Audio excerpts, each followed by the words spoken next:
Hi. When you install Windows, it comes with more than 100 standard programs, many of which you may not even need. But they consume computer resources even if you don't use them. Windows loads some of them into RAM by itself. And in this video, I want you to figure out whether you should use standard programs or whether it's better to remove them using in two simple ways.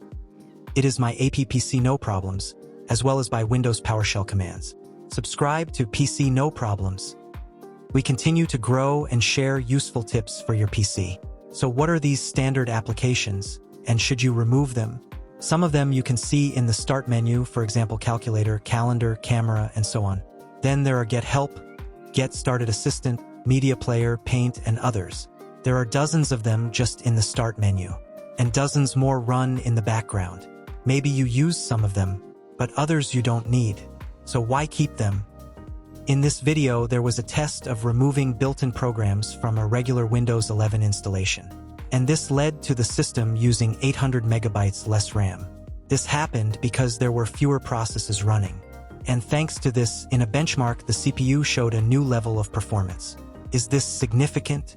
If you have a powerful PC, you probably won't notice much of a speed increase because everything is already fast. The system will simply become cleaner. But if the computer is weak, removing and used standard programs can be useful. The only problem is that some of them can be removed like normal programs, but others cannot be removed so easily. A special approach is required. How many standard programs are there in the latest versions of Windows? Let's launch our application PC No Problems and go to the section for removing standard applications. As you can see, 127 applications are currently detected, even though some of them have already been removed. That's still quite a lot. Write in the comments how many you have. I'm curious who will have the highest number. Maybe in the newest updates there are additional apps. Click the information icon and a description of all programs will appear, along with recommendations. I conducted research on each of them and determined whether it is worth removing them. Here I highlighted 3 groups. The first group is those that should not be removed. These include libraries that may be needed for games or other programs, security applications, and components required for the normal operation of Windows. By the way, not recommended does not mean forbidden. Windows will still start and work, but some functions may stop working. The second category includes everything related to the Microsoft Store and applications installed from it. And if you don't need such applications, all of this can be removed.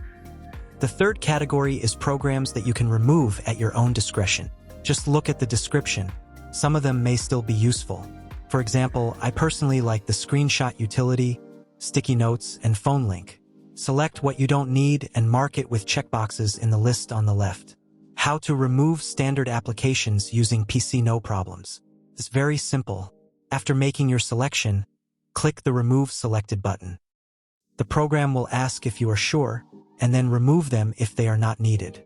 How does it remove them? By sending specific commands to PowerShell. Let's look at the program code. Here is the page responsible for the feature we are discussing. When the tab opens, this procedure runs. The key command here is Get-AppxPackage. Let me copy it. The rest of the command saves the result to a text file. That file is then opened by the program and read. Now let's find Windows PowerShell in the Start menu, run it as administrator, and try this command manually. This is how it outputs the list of installed programs that we already saw in the program. In this way, you can do the same thing manually through PowerShell. Next, how does the program remove an application? It happens in this procedure, and here is the command. Instead of the selected line from the list, you can write between the asterisks either the full name of the program or part of its name. The asterisks replace all other characters on the left and right. For example, I have several applications related to Xbox. I don't need them, so I will write Xbox here and run the command. We can see on the blue frames that 5 applications were removed, and one of them shows a red error message saying that there is no access for removal. Usually this means that the application is already not installed. In a similar way, we can go through other programs with commands and remove everything that is not needed. However, I created a more convenient option and now I only use it. You can download PC No Problems using the link in the description. And the last question remains. Can you restore the programs that you deleted? In principle, yes. In PowerShell, there is a special command. Here it is on the screen, and it will also be in the description. It should download the installation files for all applications and install them again. And if you also use other features of the program, for example, disable unnecessary services, optimize the system, and clean cache files, then your computer will definitely work even faster. Write about your results in the comments. Watch our other videos. See you next time.